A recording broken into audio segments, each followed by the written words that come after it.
Shalom, shalom famille.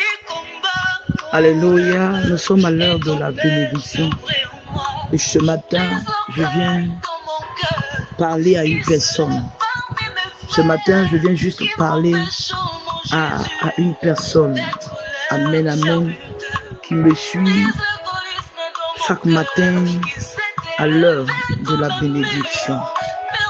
Nous sommes en 2026 et nous commençons à peine l'année. Alléluia. Je veux dire à une personne qui se pose, qui est soucieuse, qui se pose des questions. Et voilà encore l'année là. Alléluia. Qu'est-ce que je vais devenir? Voici, mon âge est avancé et je n'ai pas d'homme.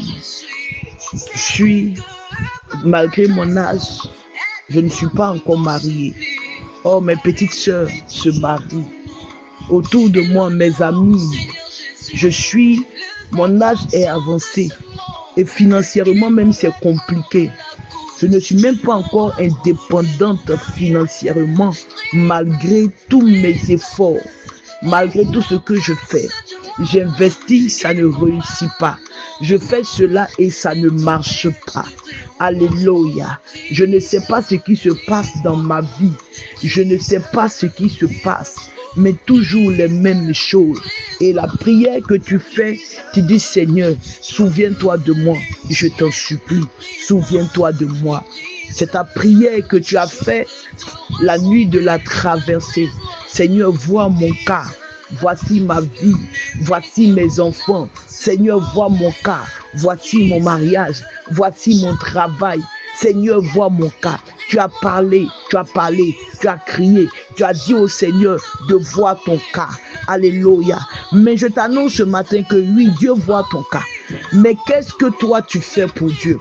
Regardez, lorsque Dieu voit son intérêt en toi, Dieu se lève et il agit. Mais quand Dieu ne voit pas son intérêt en toi, c'est compliqué de se lever pour agir. Mes frères, mes sœurs, quel est l'intérêt que Dieu a en vous bénissant? Est-ce que le mariage que tu cherches là, ce n'est pas pour t'enorgueillir?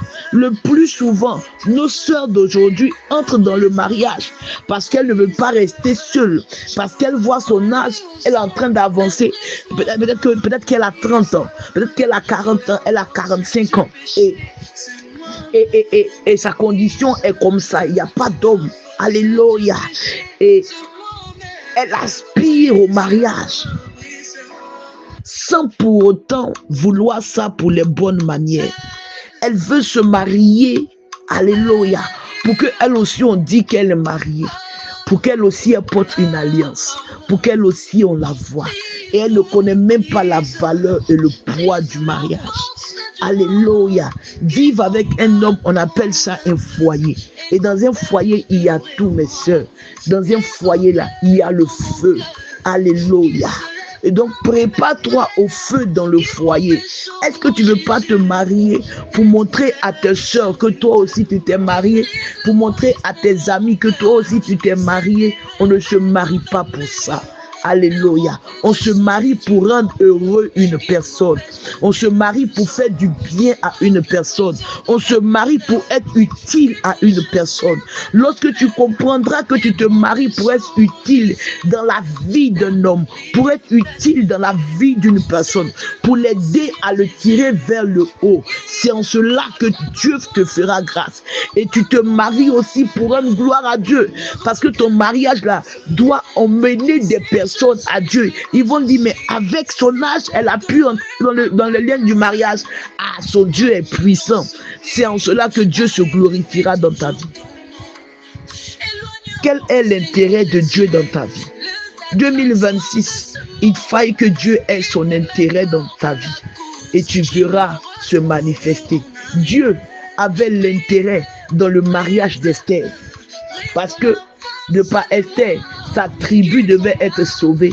C'est pour cela qu'il a permis que Vasti quitte, pour que Esther prenne la place qui était sa place, puisque de par elle devait venir la délivrance de plusieurs.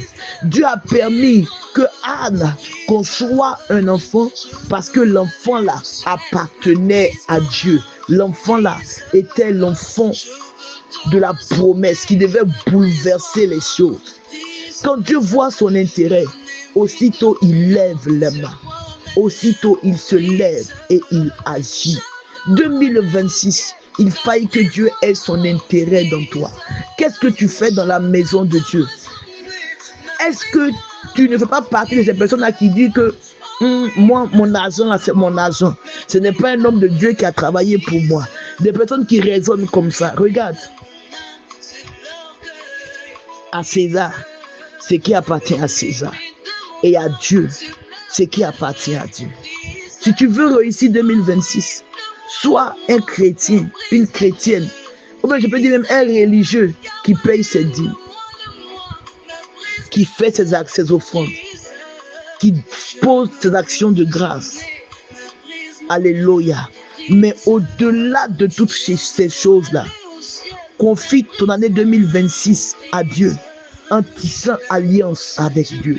Je t'en prie.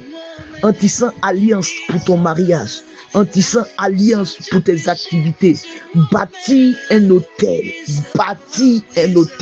qui parlera face à la sorcellerie, qui parlera.